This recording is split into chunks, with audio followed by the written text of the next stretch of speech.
მთავარი თემები, საინტერესო სტუმრები და რადიო მსმენელთა მოსაზრებები გადაცემაში დროული დიალოგი ეკა სეხნიაშვილთან ერთად. გამარჯობა, პირდაპირ ეთერშია Georgian Times-ი, თქვენ უსმენთ და უყურებთ გადაცემას დროული დიალოგი ეკა სეხნიაშვილთან ერთად. პოლიტიკა და არჩევნები, როგორ აფასებენ კულტურის სფეროს მოღვაწეები საქართველოში არსებულ წინასაარჩევნო გარემოს, ვის მისცემდნენ ხმას ხვალ რომ არჩევნები იყოს, შენიშვნები ხელისუფლებას და ოპოზიციას. დღევანდელი დროული დიალოგის თემები და გადაცემის სტუმარი, თეატრისა და კინოს რეჟისორი ქალბატონი ქეთი დოლიძე. მე შევახსენებ ჩვენს მსმენელს და მაყურებელს ტელეფონის ნომერს 291-0101. თქვენ შეგიძლიათ დარეკოთ პირდაპირ ეთერში და დასვათ კითხვა, ან ტრადიციულად გვიყუროთ Facebook-ის ვებგვერდზე და მოგწეროთ შეკითხვები. ქალბატონ ქეთი, დიდი მადლობა სტუდიაში მობრძანებისათვის. მადლობთ მოწვევისთვის. ქალბატონ ქეთი. ძალიან იშვიათად დავდივარ. ვიცი. მადლობა, ძალიან დიდი მადლობა, ძალიან მნიშვნელოვანია. ხან აუცილებელია. კი. მით უფრო რომ ქალბატონ ქეთი ახლა არის ძალიან მნიშვნელოვანი არჩევნები, საპარლამენტო არჩევნები, რომელიც განსაზღვრავს საქართველოს განვითარებას უახლოეს 10 წლებში, შეიძლება ითქვას, და ამავე დროს ძალიან მნიშვნელოვანია ქართული კულტურის თვალსაჩინო წარმომადგენლების პოზიციები. ბოლო დროს სხვა შორის აქტიურად აღარ ჩანს წინა პლანზე და ქეთი დოლიძეს აქვს ხოლმე ყოველთვის რაღაც განსხვავებული პოზიციები, ღია, ასე ვთქვათ, ხანდახან ეპატაჟურიც კი. ქალბატონო ქეთი, ავადმყოფები არ გეღირსოთ საქართველოში დაბრუნება არასდროს. ცნობილი რეჟისორის ცნობილი ფრაზა, რომელიც დიახ მე უკვე დავაკვირდი, მე ასეთი ფრაზა არ დამწერია. ეხლა ჩემ შვილებთან ერთად ვცდილობ რომ დავხურო Facebook-ის გვერდი და მე რაღაცნაირად თავიდან გავხსნე. ან ფეიკია თქვენი ეს ნამდვილად ფეიკია და რამოდენიმეჯერ ისეთი სტატუსი წავიკითხეთ ჩემი, რომელიც არ არის ჩემი არც ლექსიკაში არ შედის არაფრით. მე ვერაფრით ვერ ვიტყოდი ამას. ერთადერთი ჩემი პოზიცია, აი იქაურმა ემიგრანტებმა, სადაც არ უნდა იყვნენ, იციან რომ მე ყოველთვის ვამბობ ერთ რამეს და ვიმეორებ კიდევ. ჯერ ერთი ასეთი ტონით მე არასდროს არ ვლაპარაკობ, მაგრამ ეს იმათ სინდისზე იყო, ვინც ახლა ზის და ამას ყველაფერს აკეთებს და აკეთებს. ნაციონალები მეტით არაფრით არიან და დაკავებული. ეს არის პირადად სააკაშვილის ბრძანება, რომ რაც შეიძლება მეტი ფეიკი გაჩნდეს, რაც შეიძლება მეტად შევიდნენ ჩვენ, ასე ვთქვათ, სოციალურ სივრცეში, რაც შეიძლება მეტი, ასე ვთქვათ, რა ინტერესი აქვს ქეთი დოლიძის მიხეილ სააკაშვილს? ძალიან დიდი, იმიტომ რომ ვიღაცას ხო ჯერა ჩემი რაღაცა აქტიური ადამიანი ვარ, ძალიან ჯერა. მაშინ რეაქციაც არ ექნებოდა არასდროს. რამოდენიმეჯერ, როდესაც პრეზიდენტი იყო და მე მიშასთან ყველანაირი კავშირი გავწყვიტე 2007 წლის 7 ნოემბრიდან ნორჩა. იქ უკვე დამთავრდა ყველაფერი დამთავრდა. თუმცა მე პოლიტიკური ჩემი, ასე ვთქვათ, პრიორიტეტები თუ რაღაცა სიმპათიები ყოველთვის იყო ზურა ჟვანიასკენ და ძალიან კარგად იცის ყველამ, რომ მე ზურას ერთ-ერთი, ასე ვთქვათ, ხარდამჭერი ვიყავი, ძალიან აქტიური. ხო და მით უმეტეს იმის მერე რაც ასეთ გაუგებარ სიტუაციაში გაქრა ზურა ჟვანია და მე ამას რა თქმა უნდა არ ვიზიარებ და ზუსტად ვიცი რომ უბრალოდ მოკლულია და ეს ის საქმეა რომელსაც ალბათ სხვა დიდი გახმაურებული საქმეები რო არის მსოფლიოში და არასოდეს რო არ გაიხსნება, ასევე ვერ გაიხსნება, ასე მგონია. ნუ შეიყვანეს ყოველ შემთხვევაში ეს ენერგი ვერ გაიხსნება, ის ვერ გაიხსნება. აი ეს ერთ-ერთი ასეთი საქმეა, მაგრამ როდესაც არის ლაპარაკი რაღაცა გარკვეულ იმაზე რა ქვია, მე მაგალითად ეხლა უკან გადმოვხტები 2012 წელს შემომთავაზა ოცნებამ, რომ ჩვენ წავსულიყავით რამოდენიმე ადამიანი და მოგვევლო კულტურის სფეროს წარმომადგენლები, რა თქმა უნდა, უმთავრესად მოგვევლო დიასპორები. ესე იგი არჩევნების წინ. საზღვარგარეთ დააფინანსა თქვენი ვოიაჟი. კი, როგორ არა, მაგრამ მე თავიდანვე ვთქვი, რომ ამ ვოიაჟს არ აქვს არავითარი მნიშვნელობა, არ ექნება შედეგი. მე ეს უთხარი სხვათა შორის ოცნებაში, სადაც ყველაზე მაღალი რანგის იმათ უთხარი, რომ ამას აზრი არ აქვს. იმიტომ რომ საოცარი რაღაც ხდება, არ ვიცი რატო ხდება ეს ამბავი. ეს ხალხი ხო სააკაშვილის უმთავრესად ესენი პრაქტიკულად ყველანი არიან სააკაშვილის დროს წასულები. ყველაზე მეტად დიდი მხარდამჭერები ვინც ყავს ახლა სააკაშვილის ათენში იქეთ აქეთ რო კივიან წივიან და არიან ერთ ამბავში, ესენი არიან სააკაშვილის დროს წასულები. აბა ვის გაექცნენ აქეთ? თუმცა მათი კონსტიტუციური უფლება ალბათ ვის დაუჭერენ და ვის არა საქმე არ არის, ვისაც უნდათ იმას დაუჭირონ მხარი. მე ვსვამ რიტორიკულ შეკითხვას უფალოს ვიტო. რატომ არ დაბრუნდნენ სააკაშვილის დროს? მაინტერესებს რა 9 წლის მანძილზე. კარგი, პირველი წელი არა, 2 წელი არა, 3 წელი არა, რატო არ დაბრუნდნენ? რატო მე ხო არა ვერავის ვერ გავამტყუნებ, ვინც წასულია. ეს არის მათი გადაწყვეტილება. მე ვლაპარაკობ იმათ არიან ანტიმიშისტებიც და მიშისტებიც. კი ბატონო. გასაგებია თქვენი პათოსი გავიგებ ამას, გეტყვით რატო? იმიტომ რომ ისინი ძალიან ზუსტად ხედავდნენ, რას ჩადიოდა და ეს იყო რეჟიმი ნამდვილი. სააკაშვილის რეჟიმი. კარგით. გაბატონ ქეთი, თქვენზე ხშირად ამბობენ რომ სააკაშვილისადმი თქვენი წყენა განპირობებული არის იმით რომ ის თქვენ მათ შორის თქვენ არა მხოლოდ თქვენ ამას გულისხმობ გიწოდებდათ საბჭოთა ინტელიგენციის ნაშთებს იცით რა კარგად გაფინანსებდა როგორ გეკადრებათ რას მაფინანსებდა ჯერ ეს ერთი პირადად როდესაც მთხოვა და მითხრა რომ სხვათა შორის მაშინის რომელწას იყო ეს გულუაც იყო მაშინ აი როდესაც ჩვენ ომის მერე მორატორიუმი გამოვაცხადეთ აი რაღაც პერიოდი ხო გამოვაცხადეთ ყველამ სააკაშვილმა ეთყობა მაშინ ჩათვალა რომ ჩვენ აი ასე ეს იშვიათად იცის ეს ისტორია ვინმე რომ ჩვენ აი მოვბრუნდით ახლა და ჩვენ გამოვაცხადეთ მორატორიუმი და ვთქვით რომ საერთო უბედური ტრის წინააღმდეგ უნდა გავერთიანდეთ ყველა კი ბატონო მაშინ სააკაშვილმა გადაწყვიტა რომ ნაწილ-ნაწილა ესე ერთი დღე ერთი მეორე დღე მეორე ესე გვიბარებდა და უნდოდა ჩვენთან ძალიან გულახდილი და ასე ვთქვათ თბილი ლაპარაკი. ერთ ჯგუფში მოვხვდით დაპატიჟებულებში ეს არასდროს არ მომიყოლი ეს ახლობლების გარდა არავინ არ იცის. მოვხვდით ჯანსუღ ჩარკვიანი, გიგა ლორთქიფანიძე, გურანდა გაბუნია და მე. წავედით რომ მივედით პირველი რაც გააკეთა გურანდას წინა დღეს სხვა შორის რურუაც იყო მოსული ამ იუბილეზე გურანდას რაღაცის გადაუხადეთ მე დავდგი მაშინ მახსოვს და ნუ პირველი რაც რატომღაც თქვა რომ იცით რაო აიო ყველაზე უმცროსიო ქალბატონი ქეთი არისო თქვენ შორის და მოდითო თქვენი ოპოზიციები ნიშამ თქვა ხო და მოდითო ქალბატონმა ქეთიმ დაიწყოს ლაპარაკიო აი ჩვენიო დიალოგი და მე უთხარი პირდაპირ აი პირველი რაც უთხარი რადგან მე მამიდა ჩემი მაგის მამინაცვალს ასე ვთქვათ მამინაცვლის ოჯახთან იყო ძალიან ახლოს და კომეთიანებთან მე ვიცოდი ნუ ბავშვობიდან მაგის მამინაცვალი მე ამიტომ ძალიან ისედაც ვიცნობდი მიშას და მე ვკითხე რომ აი მითხარი მეთქი გამაგებინე ამიტომ შენობით მიმართავდი ახლა ვერ დავიწყებდი თამაშს რატოს დაგჭირდა მეთქი ეს 7 ნოემბერი აი რატო დაგჭირდა რა საჭირო იყო ეს უბედურება მე ვთხარი რისთვის ჩვენ ხო ყველანი თქვენი ახალგაზრდა არა ეს შეცდომა იყო რაღაც აერიდა ამ კითხვას რა რაღაცნაირად აარიდა თავი და ამიტომ მე უცებ რურუას მიუბრუნდა და კითხა რომ სხვათა შორისო ისაო რა ქვია როგორ რაღაც გურანდა არავინ არ ეთყოდა გურანდამ რატომაც თქვა რომ აი სირცხული არ არისო რომ სიკოდოლძის ბინა დღესაც დაგირავებულია ეს არის ის არის როგორ და ზრუნავს გულწრფელად მიშა მოუბრუნდა და რურუას კითხა როგორ მე მკითხა რომ ესო ჯერ გადაწყვეტილი არ არისო მე ვთხარი მიშა მე 97 წელს რო ვიყავი შენთან როცა იყავი მოქალაქეთა ფრაქციის თავმჯდომარე და მოგიყევი ეს ისტორია როგორი თაღლითური გარიგების მსხვერპლი გავხდი როგორ არ დაგეხმარნე არა მომისმინეთ ახლა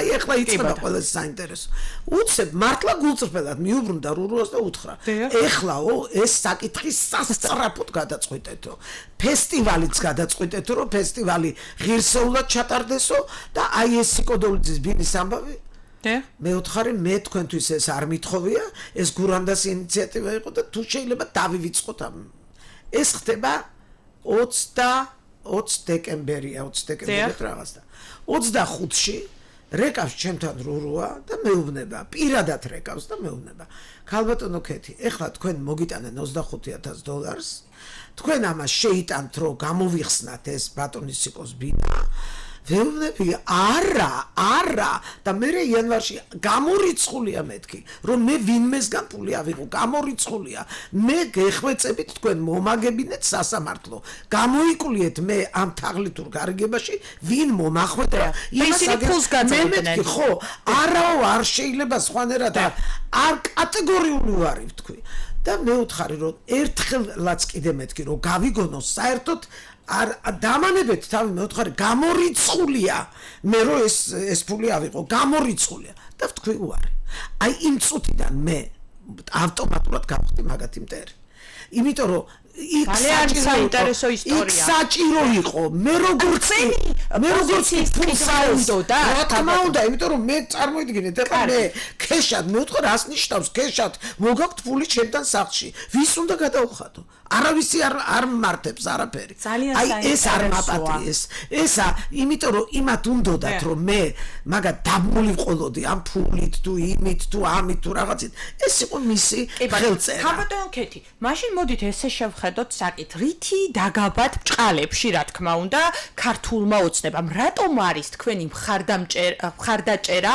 ძალიან მკაფიო და შეუვალი სხვათა შორის ამას წინათ საკმაოდ ნაწყენი იყავით რამოდენიმე თქვენი სოციალური პოსტი ნახე თქვენ დაწერეთ კიდევაც მწყრალად რომ ოცნების პრიორიტეტულ სიაში კულტურა არ არისო და ეს ქვეყანას კარგს არაფერს მოუტანსო ყველა იმას მეუბნები ივანიშვილის გვერდით შეხვედრებზეც აღარ ჩახართ როგორც ადრე იყავით აი ხო ამბობდით ქართულ ოცნებას 2012-ში საარჩევნოდ ვეხმარებოდი კიდევაც არა იცით როგორ არის საერთოდ ეს პოლიტიკოსების ამბავი ესეა რომ რაღაცა ჭირდებათ ხოლმე ესეთი ახალი სახეები გვერდზე ეხლა რაღაც ახალი თაობა წამოვიდა ვიღაც ახალი სახეები გაჩნდა ხო მაგრამ თუ ქართული ინტელიგენციის შემადგენელი ნაწილი ხარ გასაგებია მაგრამ მე აბსოლუტურად ნორმალურად მიმაჩნია რომ მე რაღაცა ჩემი მისია ესე იგი 2012 წელს და მე შევასრულე და მე ვიცოდი რომ ეს ხელისუფლება უნდა წასულიყო მიშას ხელისუფლება და მე სრულიად გულწრფელად უჭერდი მხარს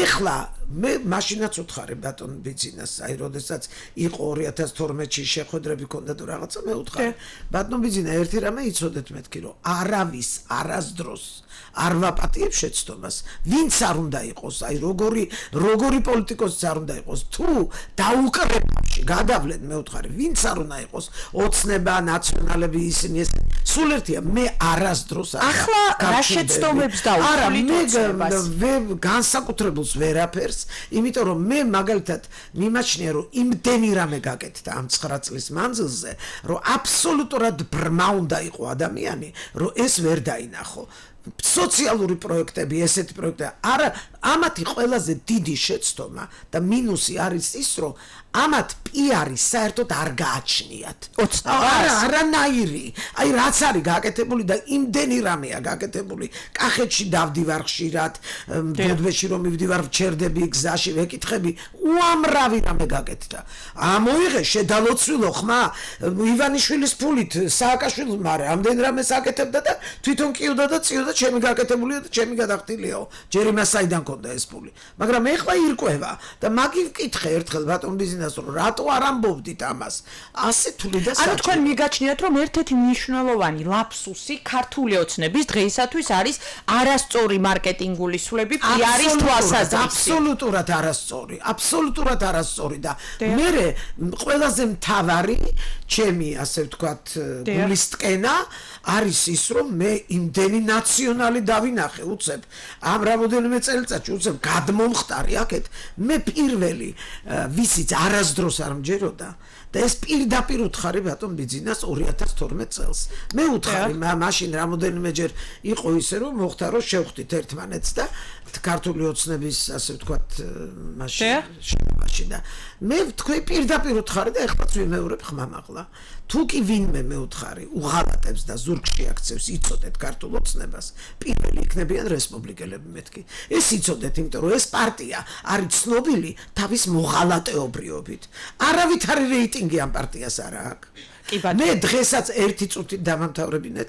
დღესაც არა მაქვს პასუხი იმაზე, გეგა კობახიძის საკანში რატო იჯდა ეს ორი ძმა და იქედა როგორ წამოვიდნენ ესე წყნარად და მშვიდად და არაფერი რო არ დამართია და ეხლაც რატომღაც დისიდენტებად მოაქვთ თავი. გეგა კობახიძე დახვრიტეს და ესენი როგორ წამოვიდნენ იქედან ესე არაჩვეულებრივად. მაგრამ ეგ მაგათი ოდესმე რაღაცა გაირკვევა ალბათ. არ მჯერა ამათი და პირველი ვინც უღალატა ბიძინა ივანიშვილს აღმოჩნდნენ რესპუბლიკელები. დიახ. ხო და აი იცით რა მე ერთხელ ვიხუმრე კიდეც რომ მე ერთხელ ვთქვი ბატონ ბიძინას რომ 15 ადამიანთან მქონდათ ურთიერთობა მე ვთხარი მთელი ცხოვრების მანძილზე და უცებ 2 მილიონი გიჟი დაგეტაკად და ეთყობა მე ვთქვი ვეღარ გაიგეთ ვინ არის. და ის და მე მაგალითად ვისურვებდი რომ უფრო გამჭვირვალე იყოს ყველაფერი ძალიან ძნელია ადამიანების რას გულისხმობს გამჭვირვალეობაში? არა გამჭვირვალე კი არა არასწორად წარმოვთქვი ახლა აი ამ გადმომხტარი ნაციონალების სია და გადმოხტარი ნაციონალების ის უნდა იყოს შესწავლილი რატო გადმოხტა რატო წავიდა რატო უცებ ამდენი წელი უჭერდა მხარს მე ამას ვერასდროს ქაბატონო ქეთი რეკლამაზე უნდა გავიდეთ უბრალოდ ერთი კითხვა მოვიდა სამჯერ გამეორა და აუცილებლად უნდა კითხოთ ქაბატონო ქეთი ძალიან დიდ პატივს გცემთ მაგრამ ბიზნეს გაკეთებული საქმეები რომელი მოგწონთო ბენზინი რომ გააიაფაო თუ კომუნალური გადასახადები თუ ლარის კურსი რომ დაასტაბილურაო და სად არის ის 1 ლარიო მიშას ჯიბეში რომ მიდიოდა ბენზინთან კავშირებითო თქვენი პოზიცია რომ არ იყოს მნიშვნელოვანი არც გამოვაგზავნიდი ამ კითხვასო. მაგაზე იმას გიპასუხებთ თქო უთხარით რომ 9 წლის მანძილზეც ძალიან ძნელი იყო იმ უბედურების აღმოფხვრა რაც დააზიანა ნაციონალურმა მოძრაობამ საქართველოში გინდაც ეკონომიკაში გინდაც პოლიტიკაში ყველგან აი ყველა სფეროში და ეხლა ისა რა ქვია ბიძინა ივანიშვილმა რატო უნდა უხადოს მთელ საქართველოს ყველაფერს არა ეს დაპირებებს დაპირებები რომელიც გაცემული ნაწილი შესრულდა, ნაწილი ვერ შესრულდა და სრულიად ნორმალურად მიმაჩნია აი ამ პოსტ სოციალისტურ ქვეყანაში კარგით, რეკლამაზე გავიდეთ და რეკლამის შემდეგ ჩვენ პირდაპირ ეთერში ქაბატონ ქეთი დოლიძესთან ერთად დაბრუნდებით. მთავარი თემები, საინტერესო სტუმრები და რადიო მსმენელთა მოსაზრებები გადაცემაში დროული დიალოგი ეკა სეხნიაშვილთან ერთად. ჩვენ დაბრუნდით პირდაპირ ეთერში შეგახსენებთ დროული დიალოგის სტუმარი გახლავთ თეატრისა და კინოს რეჟისორი ქაბატონი ქეთი დოლიძე ძალიან ბევრი კითხვებია მაგრამ ეთერში ზარია როგორც ვიცი დიახ გისმენთ თქვენ პირდაპირ ეთერში ხართ გისმენთ ბატონო თუ შეიძლება ხმამაღლა დიახ გისმენთ სამწუხაროდ ტექნიკური ხარვეზი გვაქვს ქაბატონ ქეთი Facebook-ზე არის კითხვა ნინო მაღლაკელიძე გეკითხებათ სააკაშვილის დროსო ქაბატონ ქეთი არ წასულანო ვიზები არ იყოვო და ივანიშვილის დროს წავიდნენ ძალიან ცოტა იყო წასული საზღვარგარეთო და ასევე მე თვითონო იმიგრანტი ვართო და ჩვენი ბრალიაო ესო არა ქაბატონ ქეთი ჩვენი ბრალი არავის არ დამიბრალებია ერთი მინდა მოგახსენოთ ქაბატონო რა მე ემიგრანტებს დაუდგი მე რომ მკითხოთ რეზო სალუქვაძე არის ასეთი არაჩვეულებრივი კაცი რომელმაც შექმნა დაარსა აშენა პატარა ათონების თეატრი $100 მოვიარე ამერიკა მოვიარე ბრიტანეთი დიასპორები რა თქმა უნდა მოვიარე საფრანგეთი და საფრანგეთში როდა არ დაეტია ხალხი კარები გავაღე და იქიდან უყურებდნენ ტიროდნენ და ბავდნენ ასე რომ მე ჩვენ ემიგრანტებს დაუდგი ძეგლი ამ სპექტაკლით მე ნანა პაჩუაშვილმა ნინელი ჭამპეტაძემ რამაზი ოსელიანმა და ვინც იყო ავტორი ნუგზა რუხაძე იყო კიდევ საკლებად ავტორი იყო ნანა პაჩუაშვილის და გარუჩა როგორც თავაროს და მე ნურავი ნუ მედავებით რა ჩემი მთელი ოზურგეთში მაცხოვრებელი მამაჩემის ნათესავების მთელი დიდი ერთი წუთით არმია ეხლა ცხოვრობს ამერიკაში და იქ არიან ემიგრანტებად რას იმას იცით რა ჯერესეთი 5 მილიონი თითო სოფელსო კარგით რა გვითხრაო სწორედ მომისმინეთ ერთი წუთით არსებობს ინტერნეტი რომელსაც ძალიან კარგად ფლობთ იმიტომ რომ სულ ისტორიულად აგზავნით იმას შედით საქართველოს სოფლის მეურნეობის იმისი რა ქვია სამინისტროს გვერდზე და მოიძიეთ არის ეს ინფორმაცია ღიად დევს რა გაკეთდა და რამდენი რამე გაკეთდა თქვენ რა გეგონათ ამ წლების მანძილზე უამრავი უფასოდ დახმარება სოფელს დახნა დათესვა და ბევრი სხვა პროექტი თქვენ რა გეგონათ ესე იგი 5 მილიონი ამათ ეგონათ რა იცით რომ სოფლის თავში დადგებოდა ადამიანი ეს 5 მილიონი ეკნებოდა ეთყობა კალათაში დაეწყობოდა ესე იგი უნდა დაწყობილიყო სოფლის მაცხოვრებლები და ამათვის უნდა ჩაედო ჯიბეში ეს არის დაპირების შესრულება თქვენ ასე გონიათ დაპირება რომ ადამიანმა ქეშით უნდა უხადოს მთელ იმას რა ქვია საქართველოს ფული ცოტა დაფიქრდით რაღაცებს რომ კითხულობ და მოიძიეთ თქო გეუბნებით ინტერნეტს ფლობთ იმიტომ რომ მეტი საქმე არაფერი არა გაქვთ ზიხართ ამ ინტერნეტში და გვაგინებთ ამიტომ ადეკით შემოკარგებო შედით სოფლის მეურნეობის ოფიციალურ საიტზე და მოიძიეთ რა გაკეთეთ. ბატონო კეთი, თქვენ ამბობთ რომ მოცნებამ თავისი რიგები უნდა გაწმინდოს ამ ეგრეთ წოდებული შეფარული ნაციონალებისგან, მაგრამ ამავე დროს თქვენ არა, გაწმინდოს რატო იწვევს ამათ? არ მესმის, ისევე როგორც კოაბიტაციის. გასაგებია. კითხვა დავასრულე. მიუღებელი სრულიად კოაბიტაცია. მიუღებელი. გეკნებათ პოზიცია, ამიტომ ვსვავ ამ კითხვას. თქვენ ამბობთ რომ ალტერნატივა ივანიშვილს არ ყავს. როგორია თქვენი შეფასებები ამ არჩევნებზე? ეს არ არის სწორი. სადმე ვთქვი რომ ალტერნატივა ღმერთის გარდა ღმერთო უმიწყენ ყველაფერს აქ დედამიწის ზურგზე. რას ნიშნავს ალტერნატივა არ ყავს?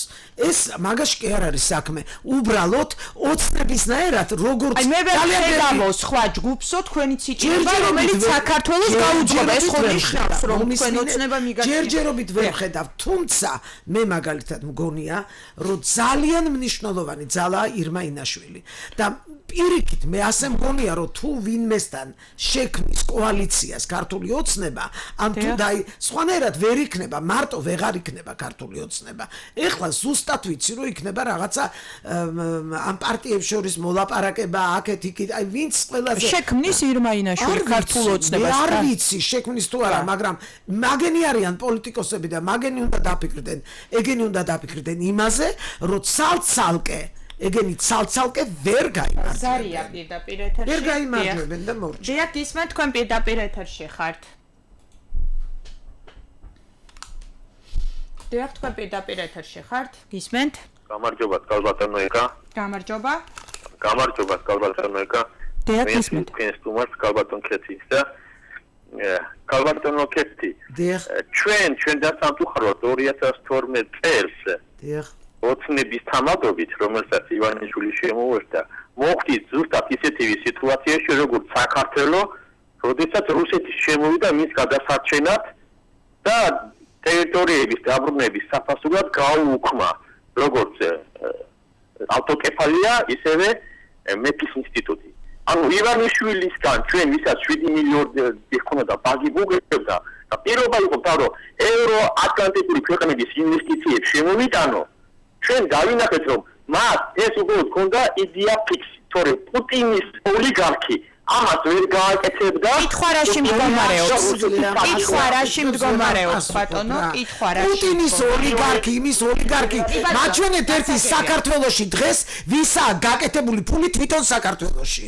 ანდა ამერიკაში, ანდა საფრანგეთში და ვინ შემოიტანა საფრანგეთში, ამერიკაში, საბერძნეთში და იმაში ნაშოვნი ფული საქართველოში. სირცხვილია რომ იმას ვერ ხედავთ, რამდენი რამ გააკეთა ივანიშვილმა საქართველოსთვის. ეს ჩვეულებრივად, კაცო, ტარანიო, უკაცრავად ამ გამოთქმით თვლითარიო, ადეკით მოიხედეთ უკან რა. ასე როგორ შეიძლება ყველაფერს ხაზი გადაუსვა. არის განსხვავებული იმ შემთხვევაში, დიახ, გისმენთ? ჩვენი ეკონომიკა ვერ ჩაიწერა იმათ ეკონომიკაში ჩვენ ეკონომიკა ვერასოდეს ვერ ჩაიწერა მაგრამ ჩვენთვის დაკეტილი არჩევანი არ გაჩნდა როდესაც ეგრე სხვა სივრცე არ ეძახს ადროფოში კითხვა რაში მდგომარეობს ბატონო კითხვა მომისმინეთ ბატონო თქვენი კითხვა რაში მდგომარეობს ქალბატონ ქეთისადმი კონკრეტულად და მოკლედ დრო არ გვაქვს. ეს ეკონომიკური წიაღსია. ეს საბერძნეთი თურქეთი გამიკადარკეტილია და აი მხოლგის ხომთან და იქნებ ჩრდილოეთისაკენ დაუბრუნებული და იქ აგვეხა. ანუ თქვენ ფიქრობთ რომ რუსეთისკენ დაბრუნება არის პრიორი? აუ კითხვა რაში ეხლა ერთი წუთით მომისმინეთ თუ შეიძლება ერთი წუთი მომისმინეთ. ერთი წუთით მომისმინეთ რა. ერთი წუთით მომისმინეთ. ეხლა მინდა ერთი რაღაცა მოვხმე. ძალიან კონკრეტულად. დიალოგის გარეშე. ეხლა გეტყვით. 2004 წელს მე Fulbright-ის დიდი გრანტით ვიყავი ამერიკაში მიწვეული 6 თვით. რომელ წელს გაბატონ ქეთი? 2004-ში. და იქ ჩემი მეგობარი შემხვდა, ადრე ის იყო იმისი ამერიკის საელჩოში, იყო კულტურის ატაშე, შერონ კლარკი იყო მგონის გვარად, ხო შერონ კლარკი და შერონი რო ჩავედი და ჩვენ ძალიან ბევრი რამე გავაკეთეთ ერთად, აი ისა 2001-ში რო ააფეთქეს ეს ტყუპები, ერთი წლის მერე ჩვენ ვაკის პარკში უზარმაზარი აქცია ჩავატარეთ, გადავიხადეთ ასე შემდეგ და ჩვენ ძალიან მე შერონი წავიდა დაბრუნდა ამერიკაში, ვაშინგტონში და სხვათა შორის თავისი ბავშვისთვის, რომელიც აგააჩინა, ქართველი ძიძა წაიყვანა თან, რომელიც მე იქ ვნახე, როცა ვიყავი სტუმრად. და მე რაღაცაზე ვთქვი, რომ 2004 წელია და რითი არ წყნარდება ეს რუსეთი და რა უნდა ამ რუსეთს და რატო არიან ესე მწარვალები და რითი არ შეუძლიათ ეს მეზობლობა და მისმინა აბსოლუტურად გეთანხმებიო მითხრა, იმიტომ რომ თქვენ წარმოიდგინეთ ახლა ეს რა რანგის დიპლომატი იყო, რომ სანამ ჩვენთან ჩამოვიდოდა სამხედრო ატაშე იყო მოსკოვის საელჩოში, ამერიკის საელჩოში რუსეთში. და მითხრა ესეთი რამ, რომ ერთი რამე დაიხსომეთო. კარგად დაიხსომეთო.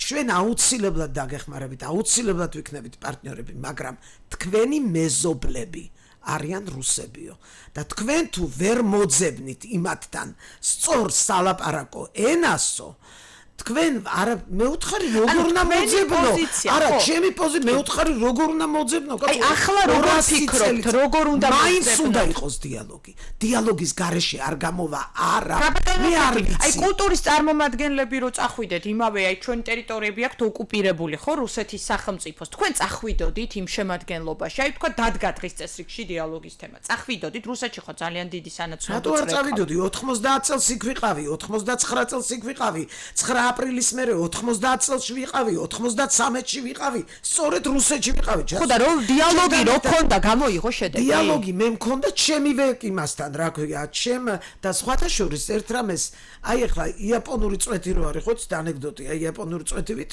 ვახსენებ ყველას მე ვიყავი ერთადერთი ქართველი ადამიანი ვინც პუტინს 2004 წელს 2012 წელს ღია წერილი მივწერე კრემლში ეს დაიბეჭდა ეს ყველგან დაიბეჭდა ჩვენთან პერიოდულ პრესაში და რაც მთავარია პირდაპირ ესე მივწერე მოსკვა კრემლ პრეზიდენტ პუტინო აი ესე დავაწერე და იქ არის ოფიციალური საიტი შეგიძლიათ ნახოთ მისი და რა თქმა უნდა ეს და მიპასუხეს პისმო პრაჩიტანა მე არ ვიცი რა თანაშემწემ წაიკითხა თუ ვიღაცამ წაიკითხა მაგრამ მე მაინტერესებს ერთი წუთი რატო სხვამ არ მიწერა კუსტურიცას როდესაც დააპირა კუსტურიცა მიცით რატო არ გადაიღო კუსტურიცამ არ გადაიღო არა კადრები გავრცელდა რას ლაპარაკობთ არაფერი არ გადაუღია რას ლაპარაკობთ ფილმი ოსეძე არ გადაუღია კუსტურიცას და ეს განაჩერე მე იმიტომ რომ მე უთხარი გადაღება გინდა ჩადი ოსეთში მოусმინე იმათ კარგად მოусმინე კარგად გაეცანი ყველაფერს მაგრამ თუ შენ ხარ დიდი რეჟისორი ოსკარის მფლობელი შენ ვალდებული ხარ ჩამოხვიდე საქართველოში და ქართული მხარესაც გადაიღო არაფერი არ გადაუღია კარგი ქაბატონო ქეთი ერთადერთი ოპოზიციონერი რომელსაც პატივს ვცემდა ვენდობი ირმაინაშვილია თქვენ თქვით მორჩა და მეტი არავინო ძალიან დიდ პატივს ვცემდა რა უკვე კი დავასრულებ მამუკა ხაზარაძეს რომელიც არაჩვეულებრივი ადამიანია ჩემი ძალიან ახლობელი რომელსაც და პოლიტიკის კი, სად მამუკა და სად პოლიტიკა? რატომ მიგაჩნიათ რომ მამუკა ხაზარაძეს არ აქვს შანსები? არა, მე არ ვიცი შანსები აქვს თუ არა აქვს, მაგრამ მე უბრალოდ მგონია რომ ადამიანი რომელიც ამდენი წელია საბანკო სისტემაშია, ამდენი წელია, იცით როგორ არის ახლა, აი ხო ხედავთ არც დააყოვნა იმდენმა ვინმემ ნეგატიური ის გამოუშვა მამუკასკენ იმიტომ რომ როდესაც შენ ხარ ბანკის ხელმძღვანელი და ერთ-ერთი ყველაზე დიდი ბანკის საქართველოს თუმცა როგორც ახლა შექმნილი პოლიტიკური ძალა მაინც საკმაოდ რეიტინგულია ხა წლები არიან პოლიტიკაში ოპოზიციის სხვა ლიდერები და ვერაგროვებენ მაინც მამუკას ძალიან ბევრი მეგობარი ყავს და მხარდამჭერი ყავს საქართველოში მაგრამ მე უბრალოდ მგონია რომ ეს არ არის მისი საქმე პოლიტიკა ის არ შეიძლება უცებ ბანკიდან ბიზნესიდან ადამიანი უცებ კი ბატონო კაბატონო ქედი მე ასე მგონია და მენანება ამისთვის თუ გისაუბრიათ ბოლო დროს ბატონ ბიძინა ივანიშვილთან რაიმე ესეთ შემხებლობა თუ ქონია და რა რჩევას მისცემდით რომ შეხვდეთ რას ეტყოდით არ მინახავს თვალით არ შეხვდით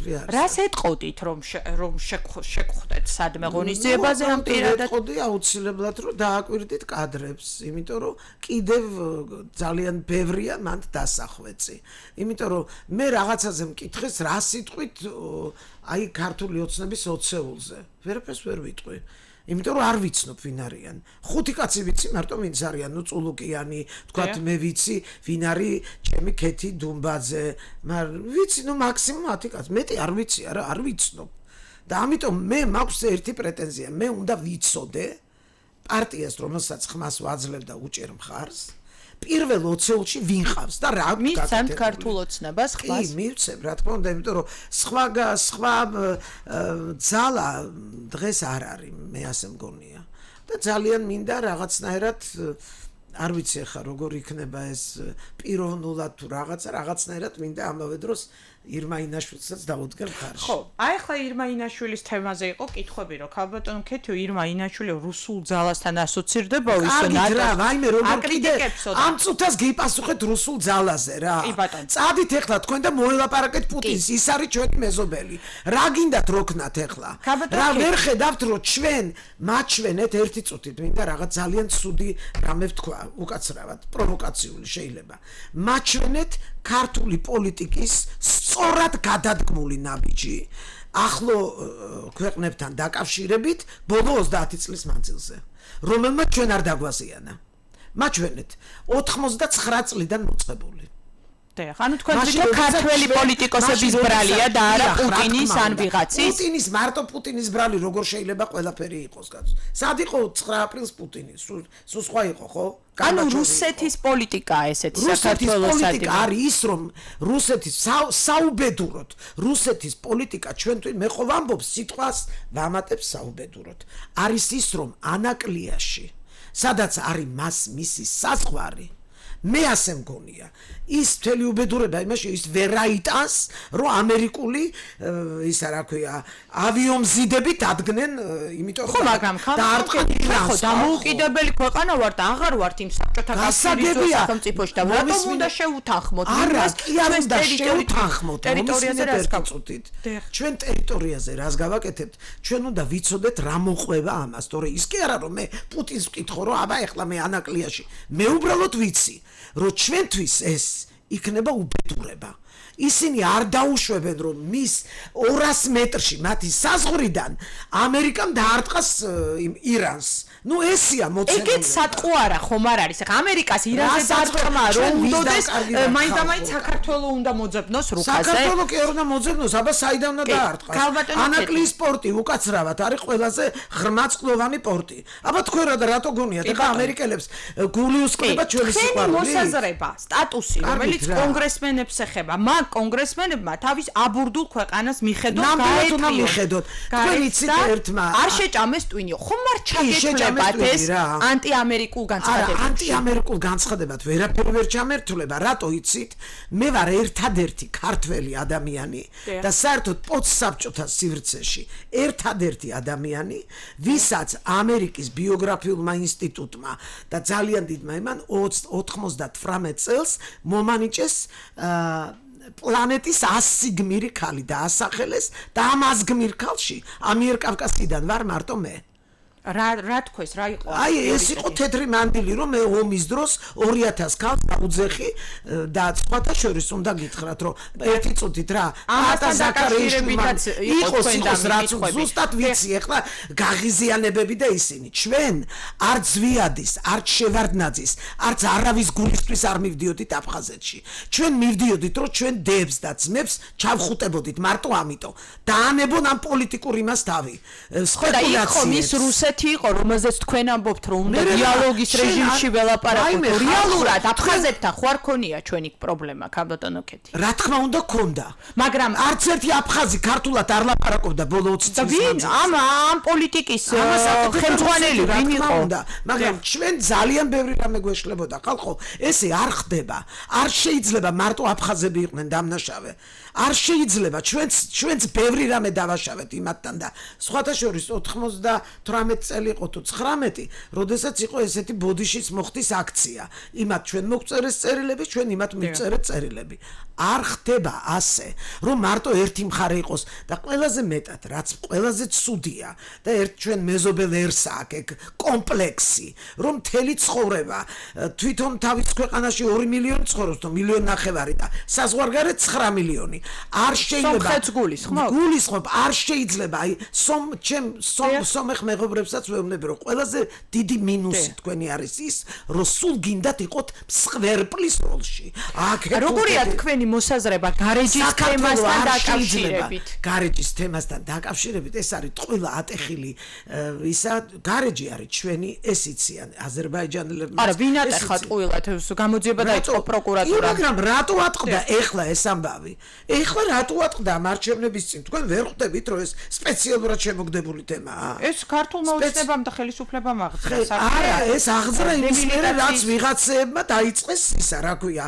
ქექვა ამ ამბის და ეს კიდე გამოირკვევა ვინ ატეხა ეგ ამბავი იმიტომ რომ გარეჯში ყოველთვის იყო ეს ისეთი ტერიტორია სადაც საკმაოდ რთული ვითარებაა და ეხლა რატო ატყდა მაინდა-მაინც როდესაც ასეთი უბედური ომი ატყდა სომხებს და აზერბაიჯანს შორის ეხლა რა დროს გარეჯის თემა იყო ქაბატონო ქეთი თქვენი ზოგადი მოსაზრებები მაინტერესებს გადაცემის დასრულებამდე 4 წუთი დაგვრჩა არის მოლოდინები რევოლუციური ბელორუსული სცენარი არა გამორიცხულია რის საფუძველზე ამბობთ ესეთი დაბეჯითებთ რეიტინგებს იცნობთ პარტიების ვიცნობ და როგორია თქვენი ცნობა ასე ვთქვათ ძალიან წყნარად აი ისე წყნარად და მშვიდად მოიგებს ოცნება მართლა არჩევნების მერე მომძანდებით ჩემთან ეთერში ეს სიტყვები უნდა ამოვიღო როგორივე ხელი ეს აუცილებლად რაღაც კოალიციური რაღაცა გაერთიანება აუცილებლად იქნება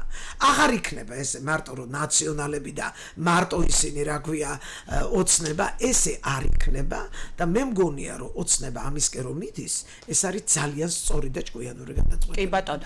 აქეთკენ მიდიან ნამდვილად. აჰა. ესე იგი თქვენ კმაყოფილი ხართ. ქაბატონო ქეთი, ბოლო კითხვა ვიდრე დავასრულებდეთ ძალიან ლეიბორისტების მხარდამჭერი გწერთ და 5 ჯერ მომწერა რომ უნდა გკითხოთ რომ ჩვენი პარტიის ლიდერმა ბატონმა შავა ნათელაშვილმაო თქვა რომ ქეთი დოლიძე იგი ბერი აღარ მინდა არ მინდა ამათ დაღუპე საქართველოს მე აუცილებლად სასამართლოში კი არ მივიყვან მივათრევ როდესაც კანონი შეიძლება შალვა ნათელაშვილს იმიტომ რომ იმან მამაჩემს სპეტაკ ადამიანს რომ მთელი ცხოვრება იმით ვამაყობდით მთელი კინემატოგრაფისტები რომ 27 წელს არც ერთ კინემატოგრაფის არასდროს არ შეშლია არაფერი სამწუხაროდ მწერლებისგან და თეატრის მოღვაწეებისგან განსხვავებით არასდროს და იმან მამაჩემს დააბრალა ის რისი გულისთვისაც კი არ მივათრევს სასამართლოში მაგან მოუაროს თავის დუშეთის სასახლეს აი ნათელაშვილის მხარდამჭერს ეხლა ვეკითხები ნახეთ მაგის დუშეთის სასახლეს საიდან აიშენა ვინ აუშენა რა მამაყავს ესეთი და რა ნათესა არა წინაპრებმა დაუტოვეს და შეარემონტა რაღაცა უტვინო ის არის რა ქვია კონგურებიანი რაღაცა ალავითომ ისა რა ქვია ბოთური სასახლე რომელმა წინაპარმა დაუტოვა დადოს ვინ დაუტოვა კარგი თორე მე ერთი დანგრეული ბინის გარდა არაფერი არ მაქვს თუმცა პრეტენზიები თქვენი მისამართით სწორედ ამ მიმართულებით არის შალვა ნათელაშვილის მხრიდან გულის. შალვა ნათელაშვილი ყველაფერს ტყუის ხალხო. შალვა ნათელაშვილი არის მაპატიეთ რა. უკაცრავად რომ ამ სიტყვას ხმარობ და დიდ ბოდის გიხდით წინასწარ. გარეწარი ადამიანი. გარეწარი არა ეთერისთვის არ არის ეს ტერმინი.